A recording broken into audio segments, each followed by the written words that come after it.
नमस्कार मैत्रिणींनो, नेहाज रेसिपीमध्ये तुमचं खूप खूप स्वागत। आज आपण सरबतची रेसिपी बघणार आहे। आता उन्हाळा भरपूर वाढला आहे, त्या उन्हाळ्यामध्ये आपल्या पोटाला आणि मनाला शांती अशी मिळणारी सरबत आणि कोल्ड ड्रिंक कशा आपण बनवणार आहे आज। चला तर मग सरबतची रेसिपी बनवूया। पण त्याच्या आधी तुम्ही माझ्या चॅनल नवीन असाल, अजून माझ्या चॅनल लाईक शेअर सबस्क्राइब केला नसाल तर खाली लाईक शेअर सबस्क्राइबचं बटन आहे ते क्लिक करा, त्याच्या बाजूला बेल आयकॉनचं बटन आहे तेही क्लिक करा, म्हणजे ह्याच्या पुढचे माझे जे नवनवीन व्हिडिओ येतील त्याचे नोटिफिकेशन सर्वात आधी तुम्हाला येत जाईल। कलिंगडचा ज्यूस बनवायला आपण हे कलिंगडचे तुकडे करून घेतलेत, छोटे छोटे मी मीडियम साईजचे, त्याच्या बिया काढून घेतल्यात, ते आपल्याला मिक्सरला फिरवून घ्यायचे आहे। मिक्सरच्या भांड्यात सर्व हे टाकून घेते मी। हे आपण सर्व मिक्सरला फिरवून घेऊया। हे छान वाटून घेतले आपण, आता याला गाळून घेऊया।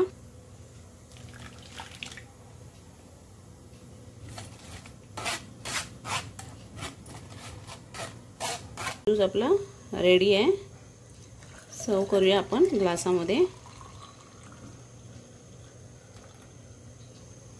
असा कलिंगडचा फ्रेश ज्यूस रेडी आहे। आता एक छास बनवूया आपण। छास बनवायला हे 1 वाटी दही घेतलंय मी, ते टाकायचं याच्यात। त्याच्यातच हे मीठ टाकायचं चवीनुसार, पिंक मीठ टाकलात तरी चालेल, ते पण छान लागतं। ह्याच्यातच आपल्याला चमच्याने असं फेटून घ्यायचं आधी दही। असं छान चमच्याने फेटल्यावर त्यात आपल्याला हे पाणी टाकायचं आहे। हे प्यायचं पाणी टाकलंय मी, साधं नॉर्मलच टाकलंय, थंड नाही पाणी घेतलंय।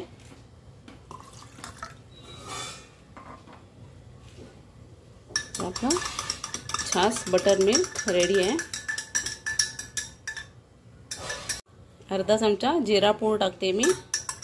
जिरं पण थंड असतं, गरमीमध्ये आपल्या पोटाला छान थंडक मिळते। आणि असं आपलं जिरा छास पण तयार आहे। हे आवळ्याचा ज्यूस बनवणार आपण, हे असं तयार कॅनच भेटतं, ते आणलंय मी, त्याचा आपण ज्यूस बनवणार आहे। 1 वाटी घेतलंय मी आवळ्याचं ते तयार ज्यूस।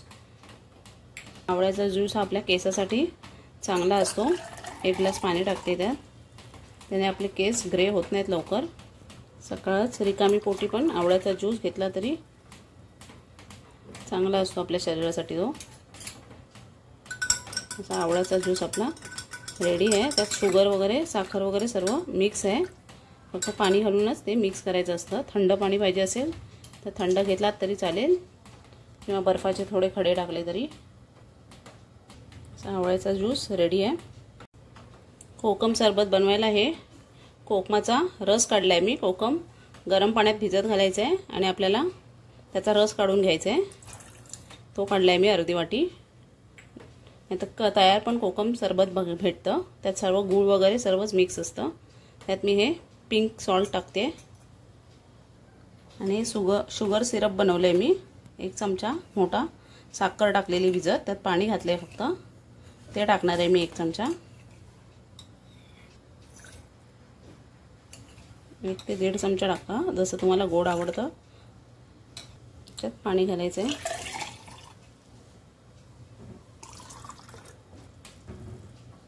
असं कोकम सरबत आपलं रेडी आहे। गरमीत हे खूप चांगलं असतं, पित्तासाठी पण चांगलं असतं। ज्यांना पित्त असेल, पित्ताचा प्रॉब्लेम, त्यांच्यासाठी कोकम सरबत हे रामबाण उपाय आहे। कोकम सरबत आपलं रेडी आहे। कैरीचं पन्ना बनवायला मी 4 कैऱ्या घेतल्यात, सोलून घेतल्यात आणि पातळ कापून घेतल्यात। त्या आपण कुकरच्या डब्यामध्ये 3 शिट्ट्यामध्ये छान शिजवून घेणार आहे। असं कुकरमध्ये पाणी न घालताच आपण झाकण लावून 3 शिट्ट्यांमध्ये शिजवून घेणार आहे।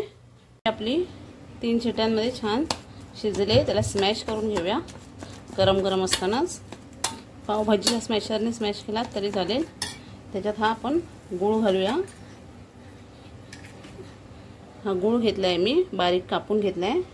पाव किलो एवढा गूळ लागेल, पाव किलोपेक्षा थोडा जास्त लागेल। अर्धा किलो आहेत आपल्या कैऱ्या, त्याच्यात लागेल तसा गूळ घालते मी। हे सर्व मिक्स केलंय मी। मापाने घ्यायचं असेल तर पाव किलो कैऱ्या आहेत तर पाव किलो गूळ असं माप घ्यायचं आहे। आता हे थोडं मिक्सरला मी फिरवून घेते। असं आपलं कैरीचं पन्ह रेडी आहे। असं एका जारमध्ये भरून ठेवायचं आहे जेव्हा तुम्हाला प्यायचं असेल तेव्हा एक एक चमचा घालून बनवून घ्यायचं. फ्रीजमध्ये 2 ते 3 महिने आरामात टिकतं हे. 2 चमचे टाकते मी.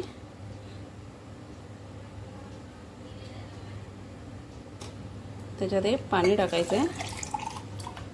थोडंसं मीठ टाकते चवीनुसार. त्यात छान असं आपलं ताजं कैरीचं पन्ह रेडी आहे.